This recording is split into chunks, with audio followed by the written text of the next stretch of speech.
Offset's Redemption. The album that begged Cardi B to come home. The rap world had seen its share of drama, cheating scandals, public breakups, Instagram rants. But no one expected the emotional storm that was coming from Offset, one-third Amigos and one of hip-hop's flashiest stars. When Cardi B announced her breakup from Offset, it wasn't with a loud bang. It was with a simple post on Instagram Live. She looked calm, too calm. She said she was tired. She said she tried. And at this time, she was serious. The internet didn't believe her at first. They thought it was just another fight, another publicity storm. But then days turned into weeks, and Cardi didn't go back. Offset was left stunned. The world saw him smiling at events, posting his usual flexes, and sharing snippets of unreleased music.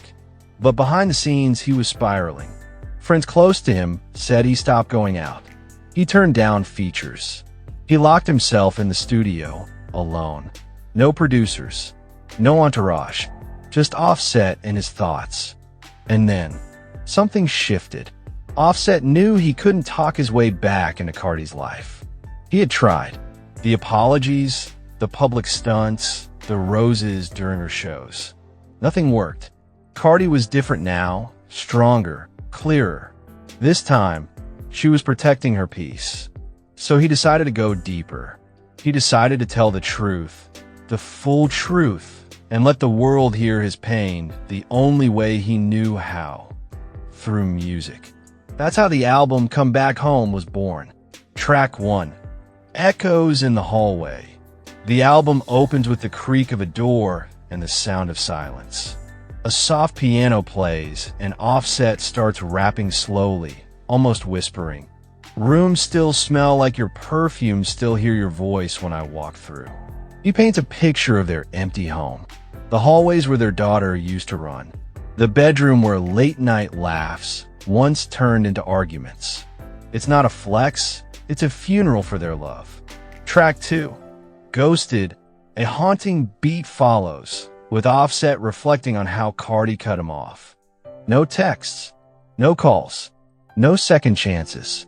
He raps, I cheated the queen and lost the crown now, the kingdom cold, and it's burning down. Fans online said this track felt like a punch to the gut. His voice cracks near the end. You can hear the desperation in every syllable. Track 3, Blame Me. This was the viral one. The song that made headlines and trended on Twitter within hours. In Blame Me, Offset doesn't make excuses. He owns up to everything, from the late-night parties to the rumors and DMs that broke Cardi's trust. He raps, I fumbled the best. I play myself now. I sleep alone in this house of wealth. He even addresses the fans who defended him for years, saying they were wrong too. And so was he.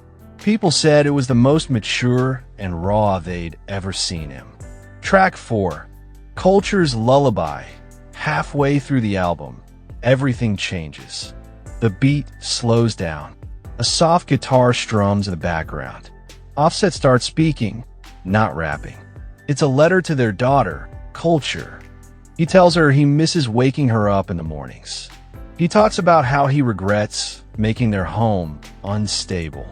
And then, out of nowhere, you hear a recording of Culture saying, I love you, Daddy. It broke the internet. People all over TikTok were using the sound to make emotional montages. Even celebrities commented, saying they cried listening to it. Track 5, Take My Name Off the Chain. This song was controversial.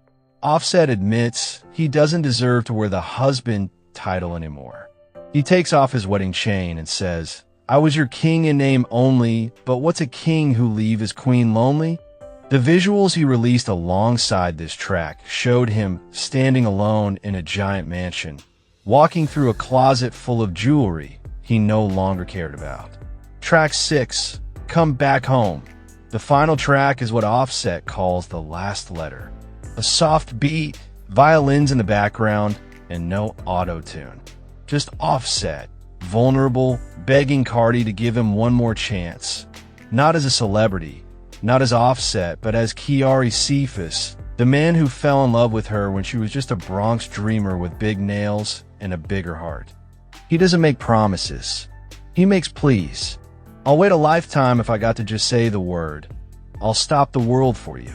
The aftermath, when the album dropped, nobody expected the emotional impact. Critics praised it as Offset's redemption arc. Cardi's fans were shocked, moved, and divided. Some said it was the most beautiful apology ever recorded. Others said it was too late. Cardi B? She stayed silent. Days passed. Then she tweeted, "You can hear a man's soul when he finally shuts up and speaks from the heart."